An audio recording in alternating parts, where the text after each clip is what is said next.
también tenemos que hacer un papel tan bonito como ese. El suyo es muy elegante.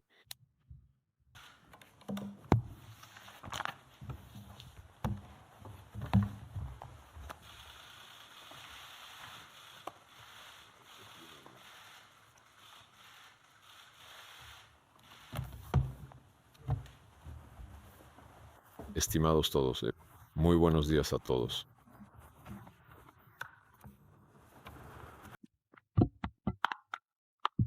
Colegas, hemos mantenido negociaciones útiles, sustanciales y de confianza con Ceyhun Azizovich Bayramov, ministro de Asuntos Exteriores de la República de Azerbaiyán.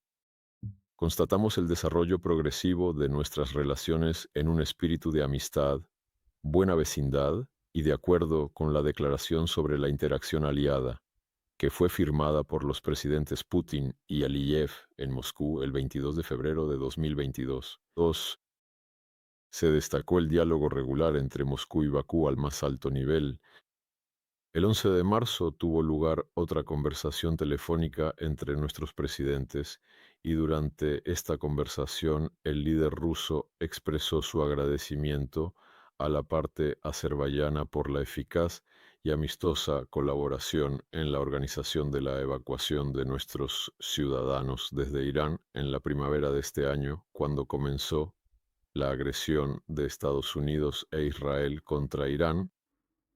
Asimismo, nuestros amigos y vecinos azerbaiyanos nos ayudaron de manera muy significativa en el suministro de ayuda humanitaria al pueblo iraní a través del territorio de Azerbaiyán.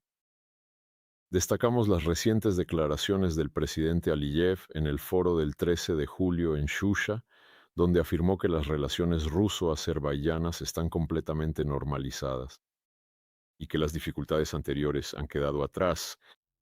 Constatamos que ambas partes comprenden esta realidad y acordamos que trabajaremos para superar la pausa que se ha producido en nuestras relaciones en los últimos meses. Saludamos el desarrollo dinámico de los lazos intergubernamentales, incluyendo a nivel de los presidentes de los gobiernos de nuestros países, así como el activo diálogo interparlamentario. En abril y mayo se celebraron reuniones de los líderes del Consejo de la Federación y de Mili Majlis. El 18 de junio se celebró en Bakú una nueva sesión de la Comisión Interparlamentaria y su 25ª sesión jubilar se celebrará durante el mes de diciembre de este mismo año en Moscú. Mantenemos un diálogo fluido en política exterior a todos los niveles, y nuestros viceministros y jefes de departamento tienen contacto regular. El plan de consultas firmado hoy para 1926 a 1927 sin duda apoyará este proceso. Mantuvimos una conversación detallada sobre la cooperación comercial y económica, teniendo en cuenta que durante el pasado mes de abril tuvo lugar una nueva sesión de la Comisión Intergubernamental, y pudimos constatar de manera conjunta que existe un firme y recíproco interés en seguir aumentando significativamente el volumen de comercio. El año pasado, el volumen del comercio bilateral alcanzó casi 5.000 millones de dólares. Rusia sigue siendo uno de los principales socios económicos de Azerbaiyán, y existe un potencial sumamente significativo para aumentar el volumen de nuestro intercambio comercial y el flujo de inversiones directas. Nuestras inversiones en Azerbaiyán ascienden actualmente a casi 11.000 millones de dólares, y en la República operan más de 1.400 empresas y entidades comerciales con capital de origen ruso.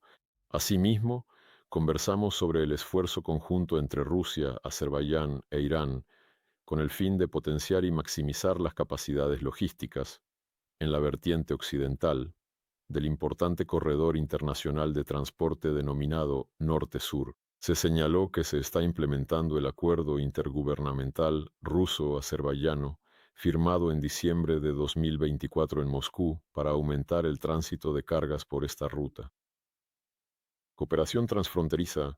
El 9 de julio se celebró la 29ª reunión de la Comisión Bilateral sobre la distribución de los recursos hídricos del río transfronterizo Samur.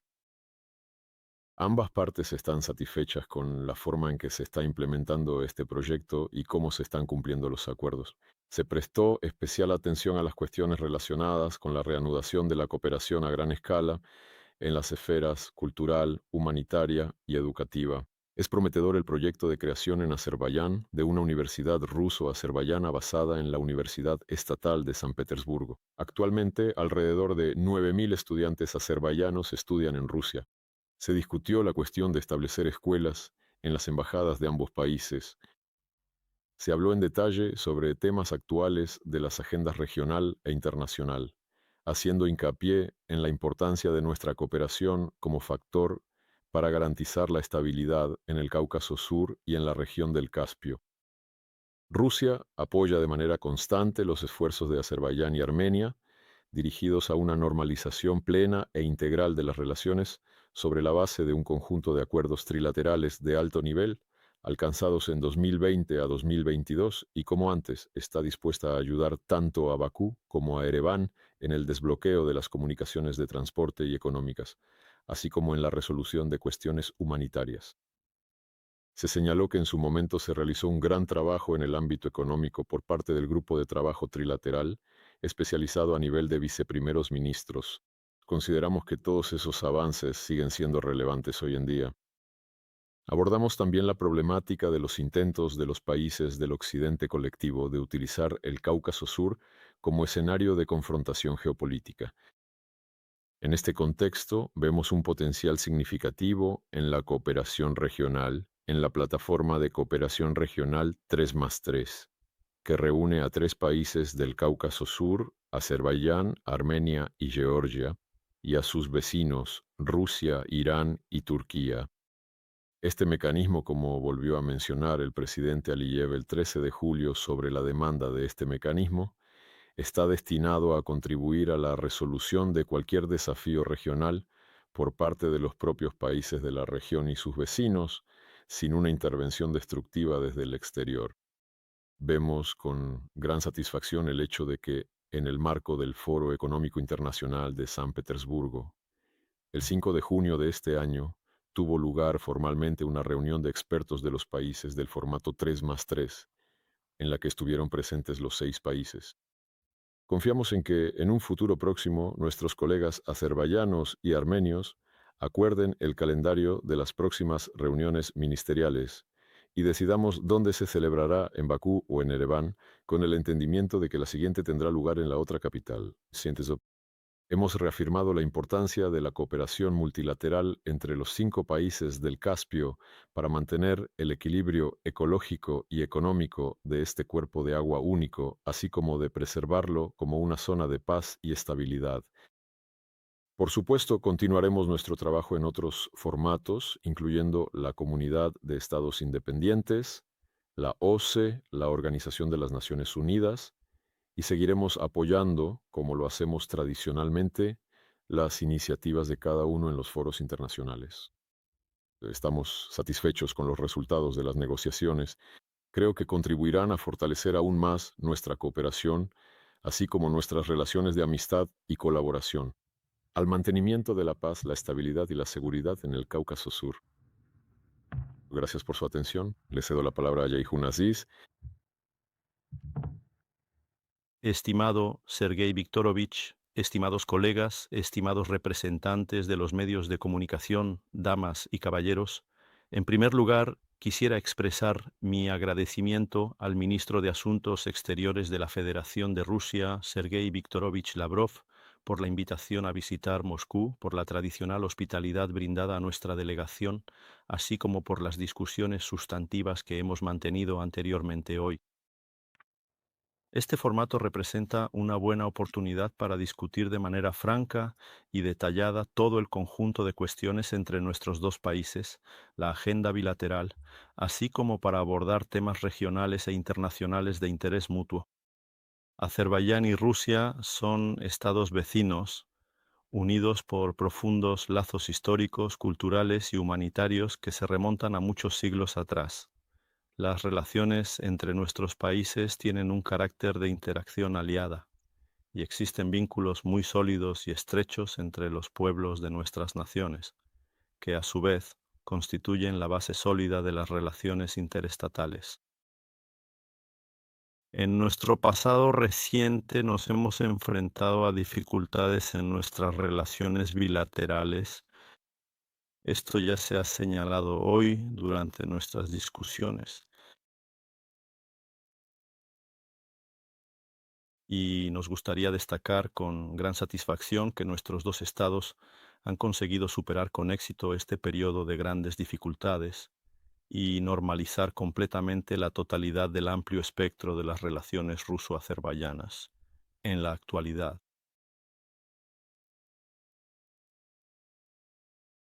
Esta recuperación fue posible gracias a la posición personal de los presidentes de nuestros países y el proceso de restauración a gran escala de las relaciones se produjo como resultado de una reunión bilateral personal entre los presidentes en octubre de 2025 al margen de un evento internacional en Dushanbe.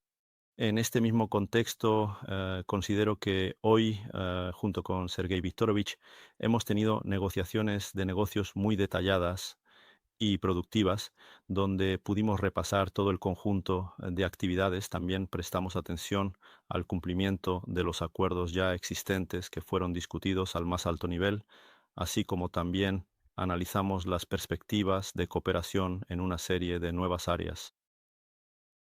Por separado, se abordó la cuestión de la cooperación comercial y económica entre nuestros países.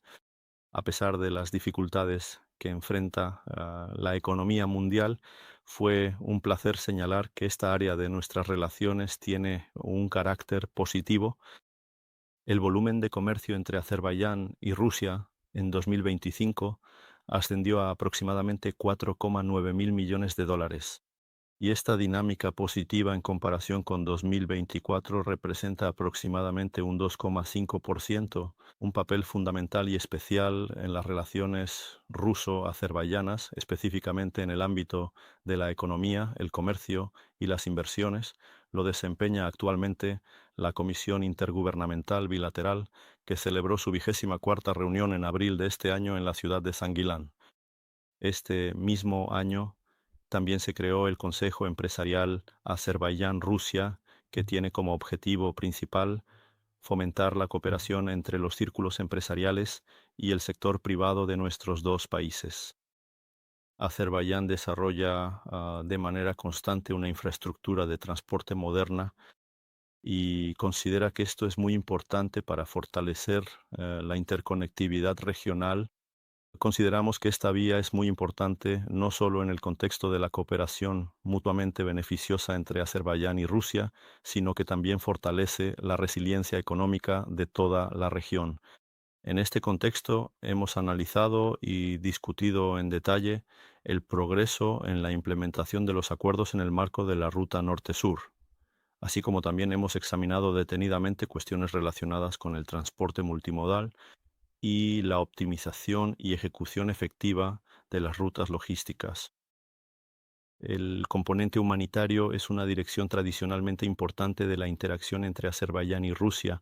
Se señaló la necesidad de mantener y fortalecer los contactos entre las personas, así como de desarrollar la cooperación en los ámbitos de la cultura, la educación, la ciencia y el deporte, y de preservar cuidadosamente los lazos históricos y humanitarios de muchos años entre nuestros países. En el contexto de la temática del Caspio, se abordó todo el espectro de cuestiones, deteniéndose en la ecología y la disminución del nivel del mar Caspio, lo cual conlleva graves consecuencias ecológicas y socioeconómicas. Se coincidió en la necesidad de aunar los esfuerzos de los países ribereños, realizar investigaciones conjuntas y tomar medidas prácticas y complejas. Hoy, en nuestra discusión, se abordaron cuestiones actuales de la agenda internacional y regional. Se prestó especial atención a la situación en el Cáucaso Sur.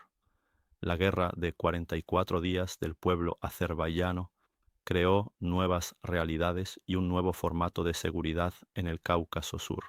Este formato de seguridad se basa en la primacía del derecho internacional y quisiera destacar especialmente los principios de soberanía, integridad territorial e inviolabilidad de las fronteras reconocidas internacionalmente.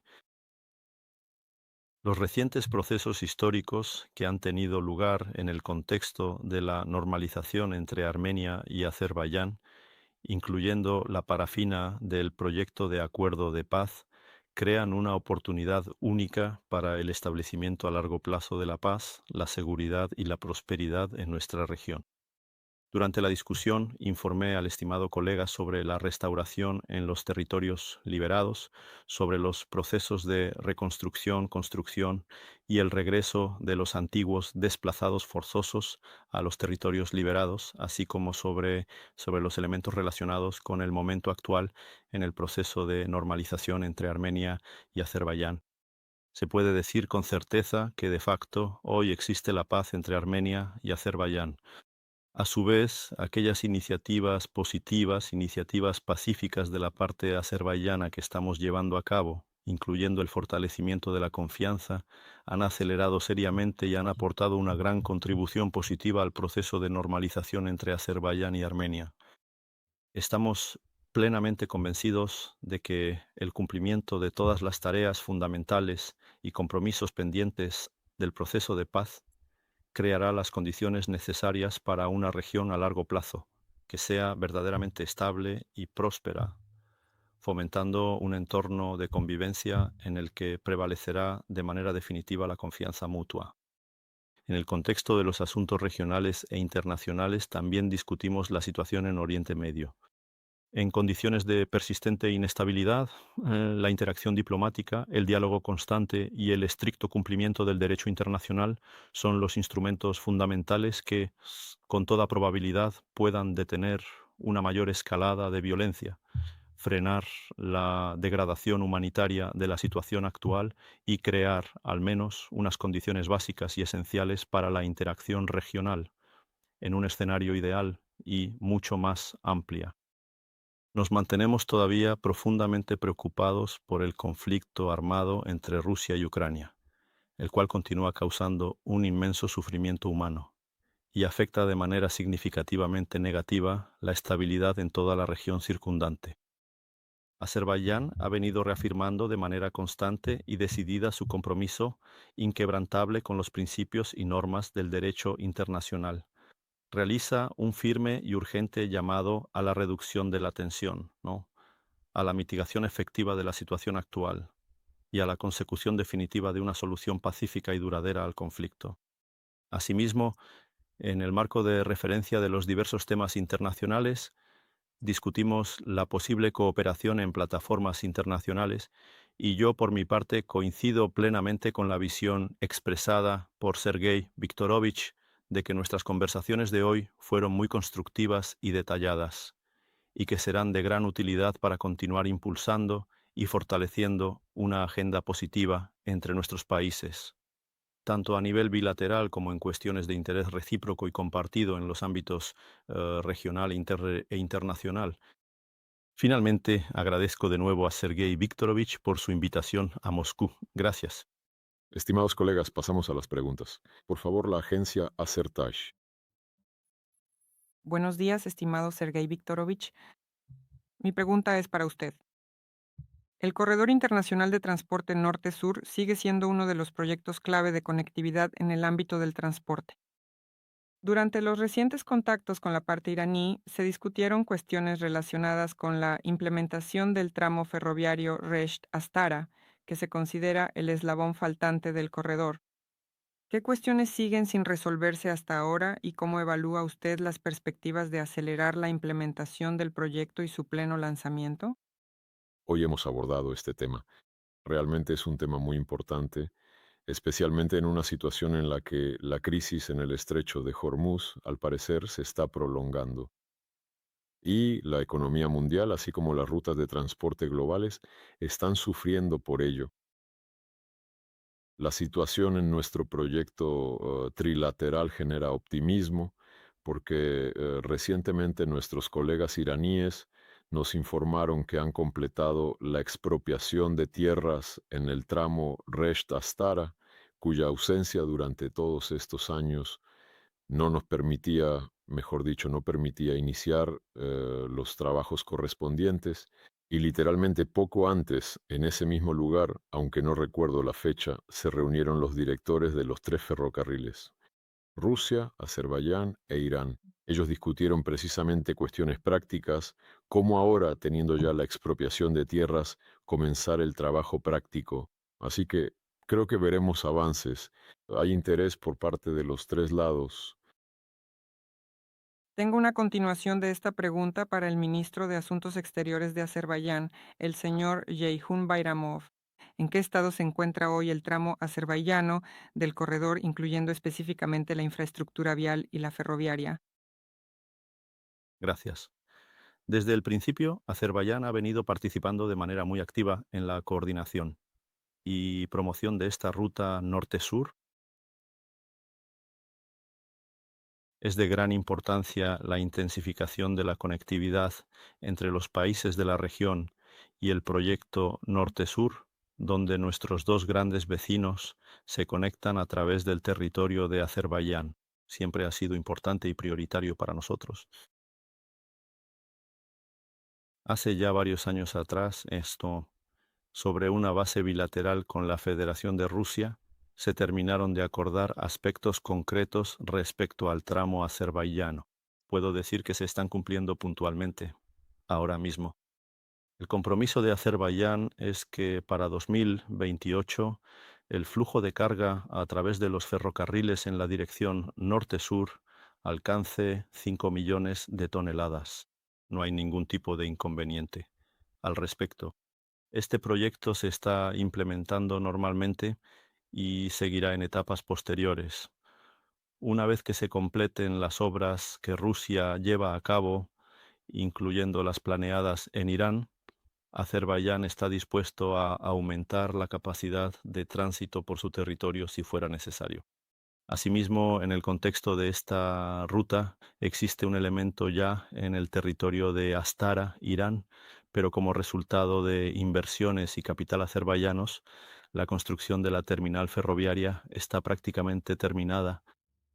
Decimos que el nivel es del 98%, pero en realidad está prácticamente terminado. Solo es necesario finalizar los trámites con la parte iraní y proceder a la entrega y recepción. Por favor, la agencia Newsru. El portal informativo news.ru. Estimado Sergei Viktorovich, estimado Jeff Zizovich, tenemos una pregunta para ambos al mismo tiempo. El presidente de Azerbaiyán, Ilham Aliyev, declaró recientemente la completa normalización de las relaciones ruso-azerbaiyanas. ¿Cómo evalúan la etapa actual del diálogo bilateral y qué áreas de cooperación consideran prioritarias para el futuro cercano? ¿Qué acuerdos prácticos se lograron consolidar como resultado de las negociaciones de hoy? Gracias. Creo que justo acabamos de informarles sobre esto. Si la tarea de la redacción no se puede cambiar y adaptarse de manera flexible, podemos repetirlo. En principio, hemos firmado un plan de consultas que activará nuestros contactos a través del Ministerio de Asuntos Exteriores.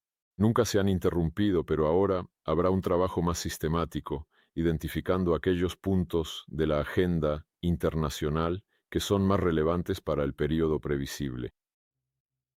Analizamos las acciones requeridas por nuestros organismos de política exterior en materia económica para apoyar las decisiones tomadas en abril en la reunión ordinaria de la Comisión Intergubernamental de Comercio y Economía entre viceprimeros ministros. En tercer lugar, hemos conversado acerca de la intensificación de los intercambios culturales y educativos, lo que incluye la realización de giras, y también el impulso para acelerar la creación de la Universidad Conjunta Ruso-Azerbaiyana. Por parte de Rusia, la principal organización de base es la prestigiosa Universidad Estatal de San Petersburgo. Otro acuerdo importante es prestar más atención a la cobertura mediática de las relaciones en todos los ámbitos entre nuestros países. Se llevarán a cabo contactos especiales a través de las estructuras informativas del Ministerio de Asuntos Exteriores y por otros canales. En general, nos encontramos muy interesados en que los contactos directos entre representantes de los medios de comunicación ayuden a eliminar algunos de los malentendidos y a asegurar de mejor manera una cobertura más objetiva de nuestras relaciones. Por desgracia, todavía hay suficientes personas en ambos lados que desean mostrar estas relaciones bajo una luz no del todo favorable. Y en cuanto a los asuntos exteriores, el Caspio fue probablemente uno de los temas pragmáticos principales que tratamos hoy.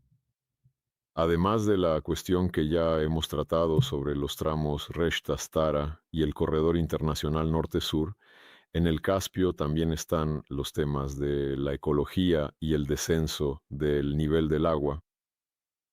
El presidente de Azerbaiyán fue uno de los primeros en hablar sobre la necesidad de tomar medidas para hacer frente a este descenso del nivel del agua. Actualmente se está planificando y considero firmemente que debería realizarse un evento a 5 bandas sobre esta temática tan importante, así como sobre otras cuestiones relacionadas con el uso de nuestro mar Caspio compartido. Sí, y también la activación del trabajo de la plataforma 3+3 para el Cáucaso Sur. Saludamos el hecho de que el presidente de Azerbaiyán haya subrayado recientemente la importancia de este trabajo. Acordamos resolver lo antes posible las cuestiones relativas al lugar de celebración de la próxima reunión de ministros de Asuntos Exteriores. Espero que este año tengamos la oportunidad de organizar tal encuentro. Y yo, para no repetirme, debido al hecho de que este tema ya ha sido analizado y abordado con una profundidad considerable a lo largo de toda la jornada de hoy, voy a proceder a añadir simplemente un par de elementos adicionales y específicos por mi cuenta para complementar lo dicho.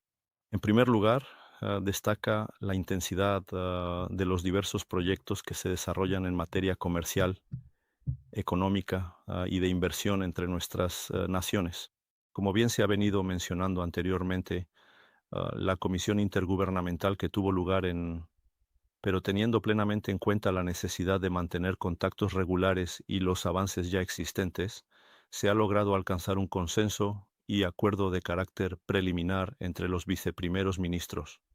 Por ello, se planea formalmente una reunión de trabajo entre Shahin Mustafayev y Alexei Averchuk en septiembre de este mismo año para discutir en detalle una serie de cuestiones fundamentales. Además, en un horizonte temporal cercano y en un futuro muy próximo, se espera con optimismo la reanudación efectiva de las operaciones de vuelos directos en varias rutas comerciales, las cuales estaban restringidas tras el conocido y trágico incidente de diciembre de 2024 ocurrido con nuestro avión civil. Y en el contexto de la plataforma 3+3, por mi parte también quisiera una vez más señalar la posición de la República de Azerbaiyán. El señor presidente fue el primero en su momento, aún en 2021, en proponer esta iniciativa. También es importante señalar que en 2021, en el contexto de la situación en el Cáucaso Sur, teníamos una situación diferente, una dinámica distinta. Hoy la situación está cambiando radicalmente. Hasta ahora se han celebrado 3 reuniones, en Moscú, en Teherán y en Estambul, la última en 2024. Nuestra posición oficial es que, tras la tercera reunión celebrada en 2024, la parte azerbaiyana ha propuesto formalmente organizar el siguiente encuentro en Azerbaiyán. Consideramos que este formato es altamente demandado y es importante actualmente, pero los países participantes deben analizar y debatir el conjunto de temas y las diversas cuestiones que representan un interés mutuo fundamental para nuestros países. Teniendo en cuenta este entendimiento y percepción bajo este enfoque de consenso, la propuesta de Azerbaiyán de acoger esta plataforma en nuestro país sigue estando plenamente en pie.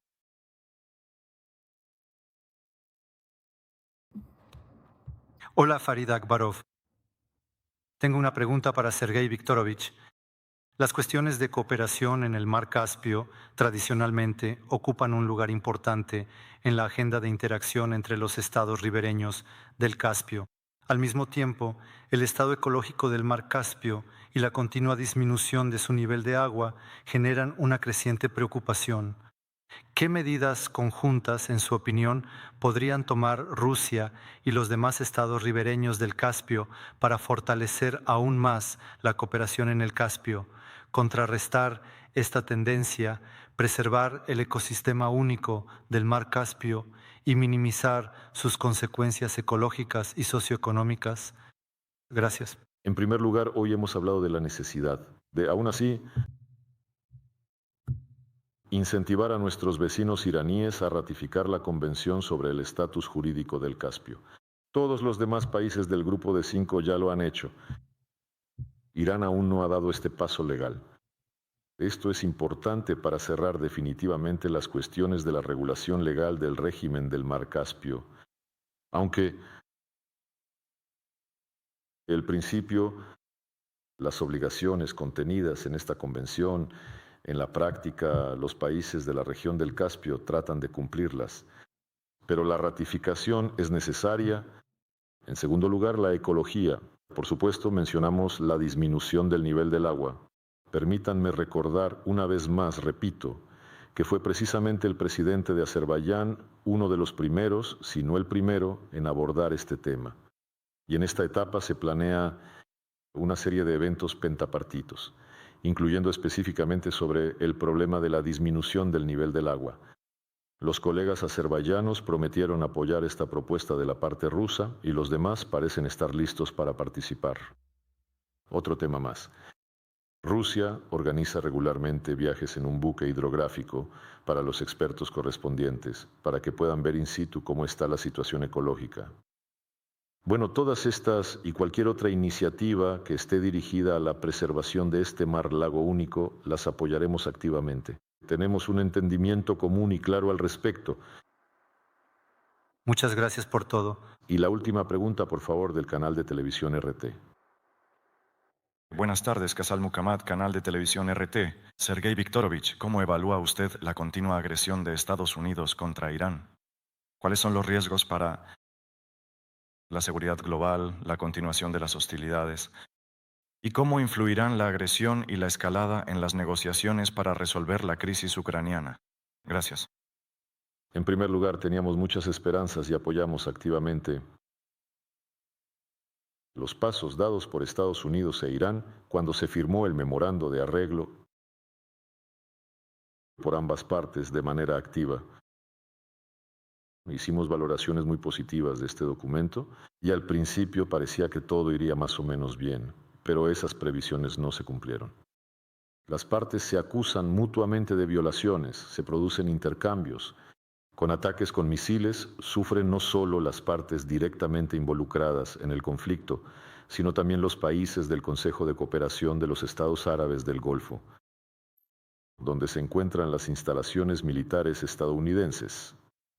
Y por supuesto, en nuestros contactos con todas las partes involucradas, instamos a un cese al fuego lo antes posible y al restablecimiento de la situación. Bueno, en realidad,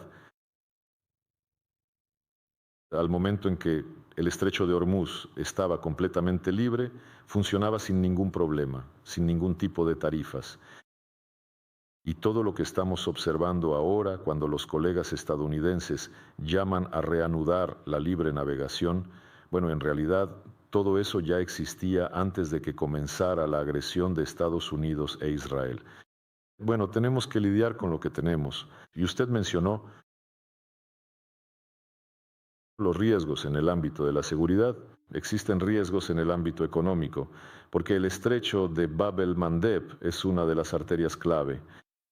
Ahora no está libre.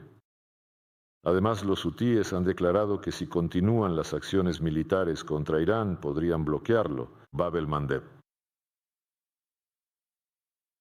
Los graves riesgos y amenazas para la seguridad nacional e internacional continúan siendo una preocupación constante y latente. Por su parte, los principales líderes del gobierno israelí han manifestado de manera oficial y pública ante los medios que no se consideran bajo ninguna circunstancia vinculados ni obligados a cumplir con las diversas disposiciones establecidas en el memorando. El presidente Trump también ha dicho ahora que para él ese memorando ya ha dejado de existir. Pero Israel está promoviendo su línea de manera bastante activa y yo diría persistente, tanto en el sur del Líbano como en el sur de Siria.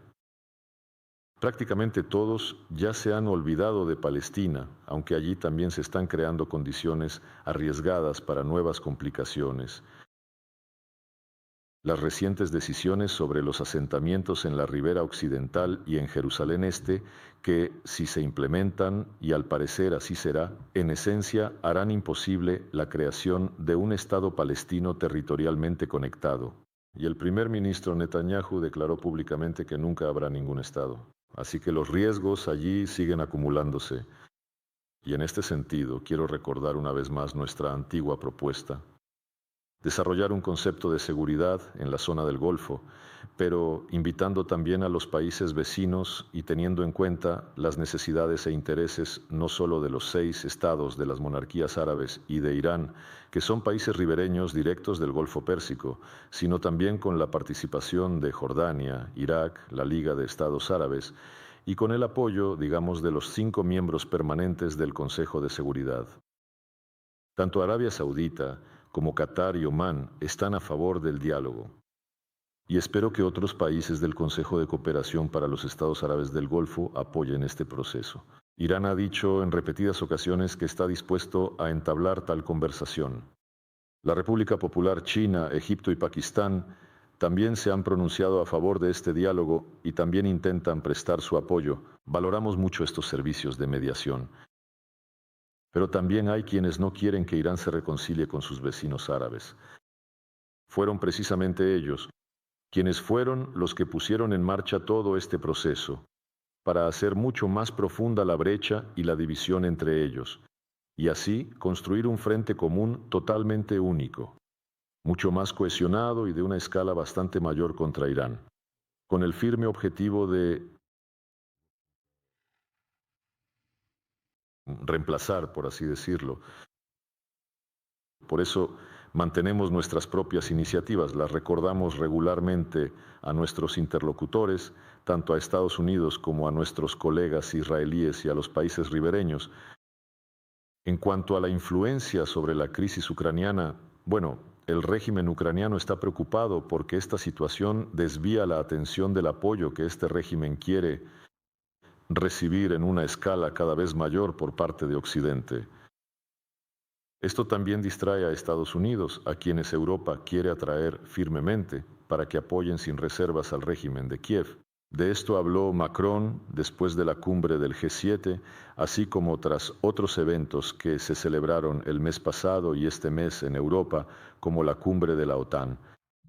Lo dijo abiertamente y con orgullo: nos hemos excedido. Hemos logrado atraer a Estados Unidos desde la posición de Anchorage, que ahora ya no existe, hacia una posición de apoyo incondicional y claro a Ucrania, como reflejo de los valores europeos. Recuerden, ellos hablan de esto constantemente. Aunque Ucrania, y hoy también lo recordamos, es el único país en el mundo que ha prohibido un idioma en todos los ámbitos. En Azerbaiyán no está prohibido el idioma armenio, en Armenia no está prohibido el idioma azerbaiyano, en Israel tampoco.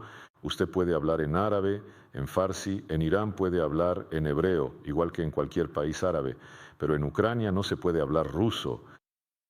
Está prohibido por ley y, volviendo a cómo evoluciona la situación, la dirección iraní influirá en la dirección ucraniana. Bueno, en primer lugar, repito una vez más, lo principal que les preocupa es que los estadounidenses se distraen y no pueden unirse de manera más activa al bloque que se dedica únicamente a ejercer presión sobre la Federación Rusa. De nuevo se habla de que Witkoff, Kushner, los negociadores específicos en todas las áreas de la política exterior estadounidense, no pueden liberarse y quitarse de encima esta carga. Considero que nuestra buena voluntad ha sido demostrada en múltiples ocasiones. Desde 2014, desde 2015, apoyamos todos los acuerdos entre el liderazgo de Ucrania, sin importar quién llegara al poder, y la oposición. Apoyamos las iniciativas de la Unión Europea representada por Alemania y Francia. Así fue en 2014, en 2015 y en 2019. en las reuniones en las que ya participaba Zelensky, como fue en París en 2019. Todos los acuerdos que se alcanzaron allí nos parecían satisfactorios, los apoyamos. Ninguno de estos acuerdos fue cumplido por el régimen de Zelensky, ni antes por el régimen de Poroshenko. No lo fueron, y por supuesto los acuerdos de Anchorage son algo evidente. Léanlo simplemente por interés, ahora no quiero ocupar su tiempo. ¿Cómo caracterizó el presidente Trump los acuerdos de Anchorage? El día en que tuvo lugar su rueda de prensa con el presidente Putin y al día siguiente, 2 días después, 3 días después, ya tras la cumbre en Alaska, léanlo. Allí se dice claramente que esto es la base para una solución. Y los rusos aceptaron la propuesta de los Estados Unidos. Y en este sentido, solo una observación. Ayer o anteayer, The Washington Times, no quise ofender a nadie, escribió, cito, Moscú está perdiendo una oportunidad favorable de suavizar las sanciones y desarrollar la cooperación económica con Estados Unidos, ofrecidas anteriormente por Trump bajo la condición de una participación de buena fe en el proceso de negociación sobre Ucrania. Esto podría mejorar la situación de la economía rusa, pero los regímenes autoritarios se preocupan por su propia supervivencia y no por el bienestar de los ciudadanos. Llamo la atención sobre las palabras. Si Rusia hubiera aceptado la propuesta de Trump bajo la condición de una participación de buena fe en el proceso de negociación sobre Ucrania. Bueno, los periodistas no tienen conciencia, espero que los aquí presentes sí la tengan. Aceptamos, quiero decirlo una vez más, tal vez The Washington Times se entere por ustedes de que leemos ese periódico, aceptamos la propuesta de Trump en Alaska. Los aliados europeos de Trump intentan alejarlo de estas propuestas. Y por supuesto el propio señor Zelensky. Así que lo hagan. Los negociadores estadounidenses son versátiles, se ocupan de las tareas que les asigna el presidente, pero nosotros resolvemos nuestras propias tareas. El presidente Putin dijo claramente que este es un trabajo que comenzamos después de el fracaso de todos los intentos de resolver la situación por la vía pacífica, cuando todos los firmantes de los documentos anteriores mentían y luego admitieron que no querían cumplir nada, este trabajo se llevará a cabo. Estimados colegas, con esto concluimos la rueda de prensa. Gracias. ¿Continuará?